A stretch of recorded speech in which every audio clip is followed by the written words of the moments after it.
Hello, hello. I'm back again doing a response video to James Baber. This is a response to his channel devoted to defeating Adventism. This is a response to video 15. It is titled Seventh-day Adventists, Thus Saith Ellen White, No Expensive Bibles.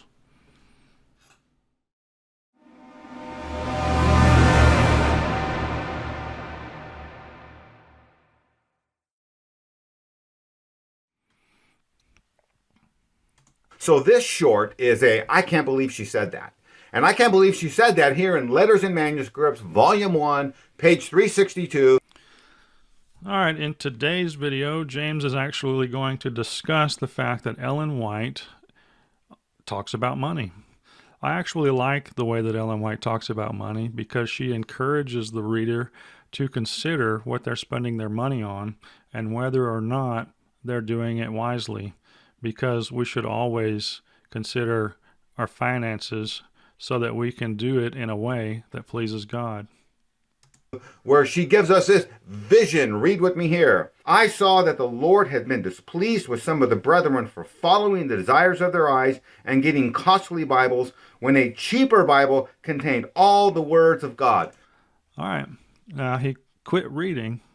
It contained all the words of God. It also says, and I saw money had been wasted in this thing to gratify selfish feelings. So the reasons why they were making these purchases was for self. All right. There it is. Ellen White, so worried you're going to get a costly Bible, which means that the church isn't getting the money, by the way. That's the underlying message here.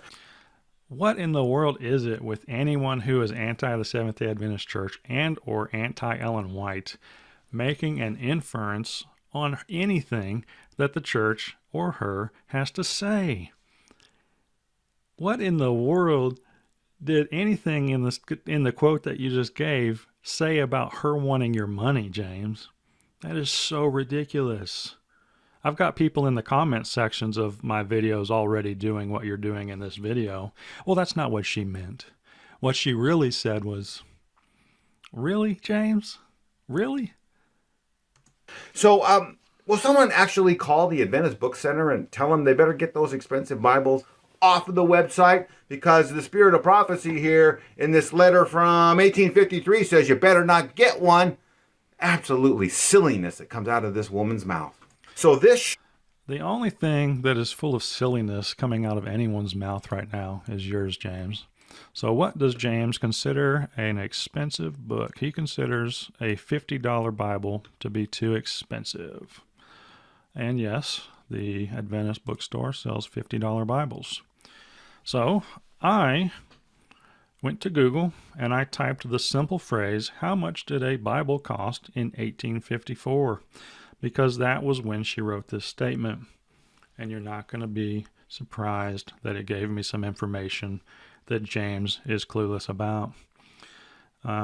It says the equivalent cost was far higher relative to the average annual income. High-end versions featured elaborate leather bindings, gold gilt pages, and detailed illustrations or engravings. High-quality bindings were a status symbol and could be quite expensive. Okay, so it was a status symbol, and it was to gratify selfish feelings, according to Ellen White. This is not off of some link that I clicked. This is literally just straight off the page of Google. All right, now to put the cost into perspective, one historical record notes that a rural schoolmaster around this period earned about $80 per year. Now, if we do the math and assume that this person is working 365 days out of the year, that is 20 cents a day. And it also suggests in this line of things that an average basic Bible is $2. So Ellen White is saying, hey, don't buy the fancy one, buy the basic one. And a basic one during that time period was $2. Well, if we did the math, James, that's 10 days of labor just to buy the book. So this $50 book that James is claiming should be taken off the bookshelf because he doesn't know how to do math. If we look at the average income for a middle-class person, it is $40,000 per year. And again, if we assumed they worked every day at 365 days per year, that it averages out to roughly $100 per day. And guess what? According to James' price being too high, that's 2 books in 1 day. So James, please explain to me how 2 books in 1 day versus 1 book in 10 days is causing the church to contradict the writings of Ellen White.